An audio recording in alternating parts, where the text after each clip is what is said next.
Lieutenant Worf doesn't remember his mother smiling when he knocked over a green lamp. The eating habits of Corvin Gilvos are very similar to Draco lizards, and the Enterprise is coming up on B'Elanna 3. Hello, everybody, and welcome to The Seventh Rule with Sir Rock Lofton. Hello. My name is Ryan T. Husk, and today we are doing a review of Star Trek The Next Generation, Season 5, Episode 10, New Ground. This is a story by Sarah Charno and Stuart Charno, teleplay by Grant Rosenberg, directed by Robert Shearer. This was January 4th, 1992. We are now into 92. Where were you? Uh-oh. And how you doing today, Deep Space Sirach? Nine coming up. Deep Space 9 years coming soon. I'm doing great. Doing great. All right. Everybody, please make sure you like this video, subscribe to the channel, hit the bell icon for notifications. If you're listening in, give us a 5-star rating and a nice review. Please, we'd really appreciate it. And go visit us on patreon.com/the7th-rule to be a part of this fun team and podcast that we all enjoy. All right, Sirach. So there's actually a lot to talk about in this episode. I say actually because I didn't think there would be. It's an Alexander episode. And I'm going to be honest with you. I'm going to be brutally honest. Uh-oh. I was never a big fan of the Alexander episodes. Mm-hmm. And I know that a lot of people, when they're kids, they love identifying with the kid in the story or the kid in a movie. Or when they're watching Transformers, Transformers has like 2 kids that transform so that you could follow along with the kids. And I never liked the kids. When I was 7 years old and watching Transformers, I'm like, I'm not watching Transformers to see 2 7-year-old kids. I'm not going like, that kid's just like me. I'm like, I don't care about the humans. I'm watching this for the Transformers. When I was watching Star Trek, I'd be like, I don't care about a 5-year-old. 13-year-old, 18-year-old, fine. 5-year-old, no interest. Wesley Crusher, fine. Jake Sisko, fine. Nog, fine. 5-year-old, no interest. Yeah. But that's me. I know I'm kind of in the minority there. Well, I'm. You're not in the minority. I would say that there's some validity to your feelings, specifically as it relates to Worf. I think it doesn't reflect on him in a positive light. The way this parenthood Totally. and parenting is laid out in the storyline, it only makes Worf look bad. And so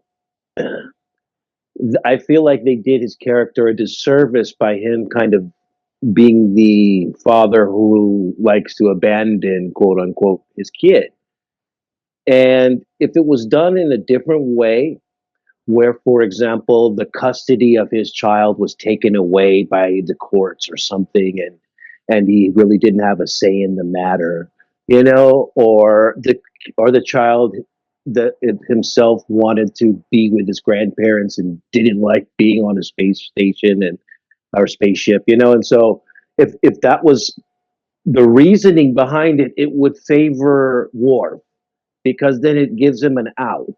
It gives him the excuse, character wise, for why he's not involved in his kid's life.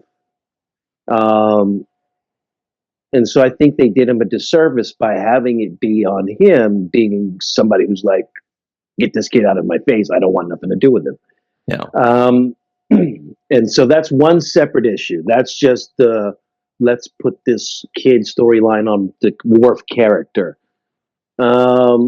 Which I think is not done in the right way. The second part is what you said, which is I'm not really watching the show to see some kid adjust to Enterprise life. I want to see, Enterprise going through its missions and problem solving and alien world building and all of the diplomacy of what they engage in. And this is kind of like too close to a Family Matters, like the sitcom Family Matters like with Urkel. Yeah, this is like a sitcom-y type show thing where the kid comes over, it's awkward, jokes. Yeah. Interruption. My kid needs me. My kid needs me. Sorry, Captain. Womp womp. Yeah. So it's like one of those kinds of storylines that doesn't allow for what is best suited for Worf's character and his performances. Worf's performances are better served in different ways, and not necessarily in this, where he's always kind of frustrated and doesn't have certainty, because a lot of what he does is done with a sense of certainty. Even when he's wrong, it's like, Captain, I think we should do this. Nope, no, Worf, not right now. Yeah. But there's a certainty to it, like a matter of factness of like, this is how it goes. This is how I do it. That's a And good then point. in this Just department, just to like, add boom. just to add to that, because that's funny when you have this character that is always certain and then suddenly he's not. And that's a funny moment. But having that throughout an entire episode is crazy, because then it becomes less and less funny the more you do it. I mean, it's funny because it's Worf and we love Worf. But when we had the Robin Hood episode, if you'll recall, Worf saying, "I'm not a merry man." That was funny because it was that singular moment. If he was doing that 40 times in the episode, "Sir, I'm not a merry man. Sir, that's not made Marion. Sir, I cannot pee on a tree." Like if you just get, eventually we'd be like, all right, Worf, we get it. Why don't you go kill something over there? But that's it. And Anyway. then the brunt of this particular joke is his absentee parenting. So they keep revisiting that part of the joke, really, and it's not even funny, to be honest with you, because it's actually sad, right? So so you're revisiting a sad joke about his own ineptitude in fatherhood, and I guess he gets a little bit of redemption, and towards the end, when he has a moment where he can save him and use his superhuman parental strength that comes in these kinds of courageous moments, right? Yeah. And and so they gave him, I guess that was the redemptive moment for him, and also having a conversation towards the end about what he wanted to do. But um that's you know it's like, the problem with this is it's like being a good parent for like a week, right? That's basically what this episode is. It's like, oh, Yeah. he's being a good dad this week, and then but he can't wait to shuffle him off somewhere so he doesn't have to do this anymore, right? Yeah. And he looks very clearly annoyed when his own son is showing up on his ship. He's just like, okay, I guess, yeah, you can come here. When are you leaving? And this and that. That's why there is definitely a running joke among Star Trek fandom about Worf being Father of the Year, sarcastically, because he's like the worst dad. He doesn't even like his son. Like I, he does. He doesn't even like his. I guess I could stop right there. He doesn't like his son. he doesn't I like mean, his son. he had his own issues because both of his parents died. They got slaughtered, basically in front of him when he was a toddler. It's very sad. It's very horrible. So this is also very possible that he can have these parental issues and not be a great parent himself because of it. But as you said, that's a sad thing. That's not like, oh boy, Worf is such a terrible parent. Now we can joke about it 30 years later, Yeah. but I don't know if when they were writing this back in the day, they were realizing that it's kind of, I don't want to say tacky, but it's like, it's not as funny as it's not as lighthearted humor as they thought it was 30 years ago. They're like, let's make Worf a terrible father. Oh man, that's so funny. But then they're not thinking about, well, then there's also a 4-year-old child who has a terrible father that doesn't like him. That's actually very sad. Like, that's actually very sad. Horrible. Yeah. His mom is dead and his dad doesn't like him. Why? Just doesn't like him. He doesn't like how he was born. And, he's like, just go over there. Yeah, and that it actually brought me back, what you were just saying, just like brought me back to the moment where his mom, Kalar, died. Yeah. And Worf was like, "Look at her, look at it." Right. I forgot about that. You Gross. remember how he like pushed it in his face, like, this is what, remember what a dead body looks like, Like or he was a something. dog that had thrown up on the floor, right? Yes, He's rubbing yes, his like he nose was in it. teaching him a lesson. Yeah, like he did it or something. Like, you don't do this again, But and the trauma associated with that, you know, I don't know. There's a contradiction there, because you got Worf trying to tell him he needs to be more Klingon like, but yet you sent him to live in America with the same people that raised you. So Worse, he's Russia. okay. Send him to Russia. So Yeah. so how are you going to be more Klingon like if you're not ever exposed to it? Um, you so if you want him to be like that, then it's upon you to expose him to that and say, hey, I want, even, I mean, remember, this is the 24th, 5th century, right? 24th, 5th century in this show, right? Almost 24th.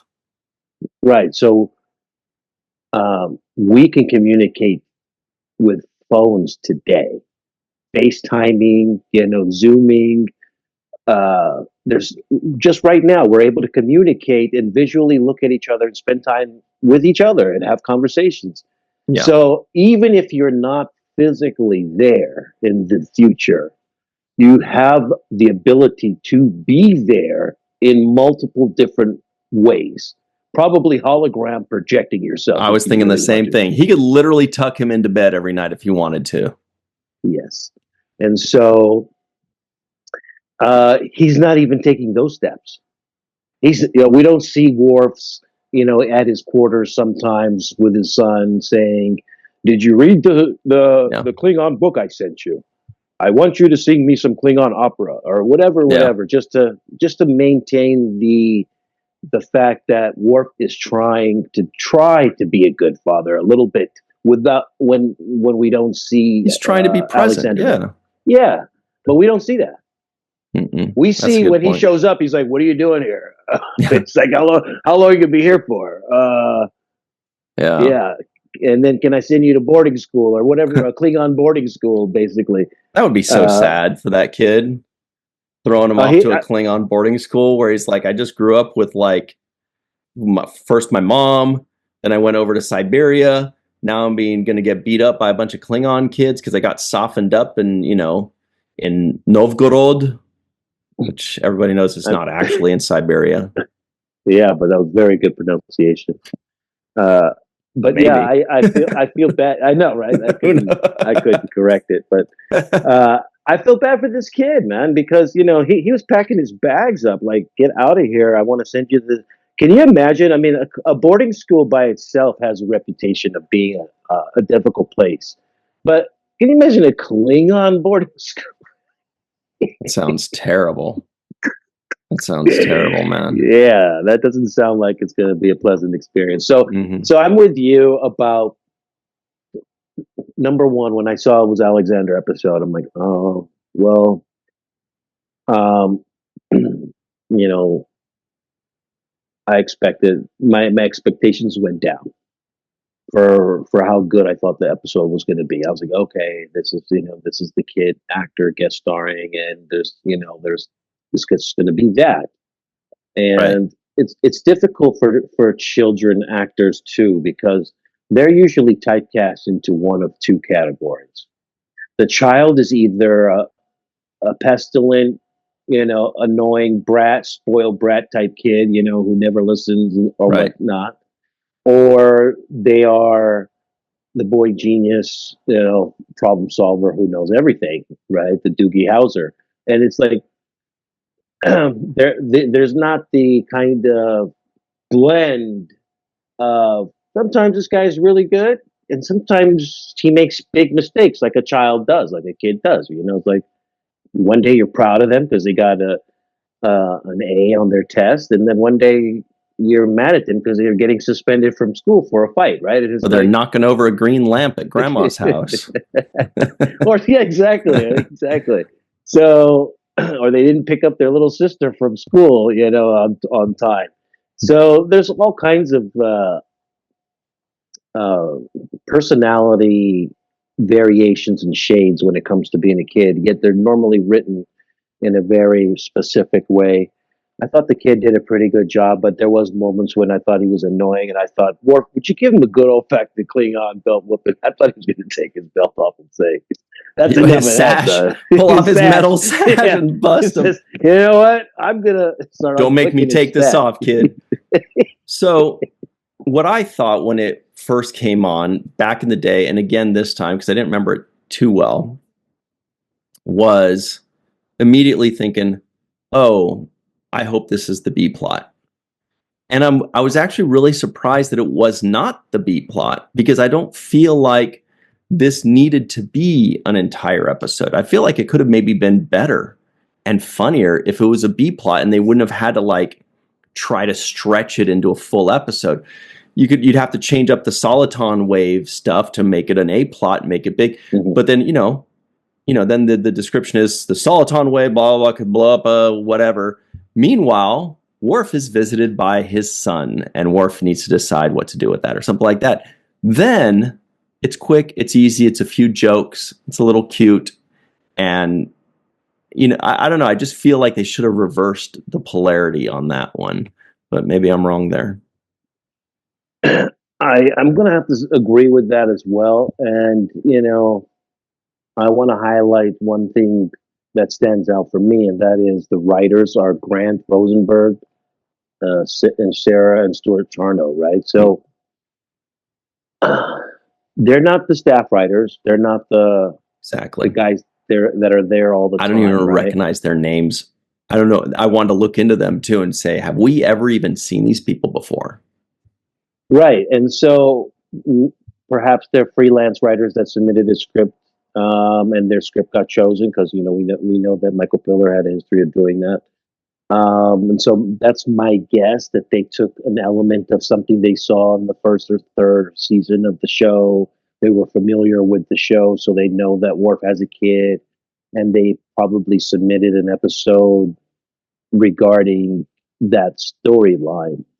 And to me, that's why this episode doesn't have the same continuity of the other episodes. It is like a guest writer coming in to just throw in an episode. Well, we do have some information on Stuart Charno, and there was one thing I noticed about Sarah Charno before we get into, because we'll talk about them more on the other side of the break, but there was one thing I did notice about Sarah Charno just at the beginning before we even started this, which was her name on IMDb was Sarah B. Cooper as Sarah Charno, which means it was written by Sarah Charno at the time, but now she's Sarah B. Cooper. So maybe she got mad about the script, or maybe because clearly they have the same last name, and now they don't. But anyway, there's a lot more to uncover there, as well as with Grant Rosenberg, and a couple other things I wanted to bring up. Like there was one thing that just distracted me to where I couldn't. I missed entire chunks of the episode because I was so distracted. And it's my own fault, but I want to get into that. I know. First time I've ever blamed myself for something. It felt weird. It kind of felt tickly. Anyway, we'll be right back on the seventh rule.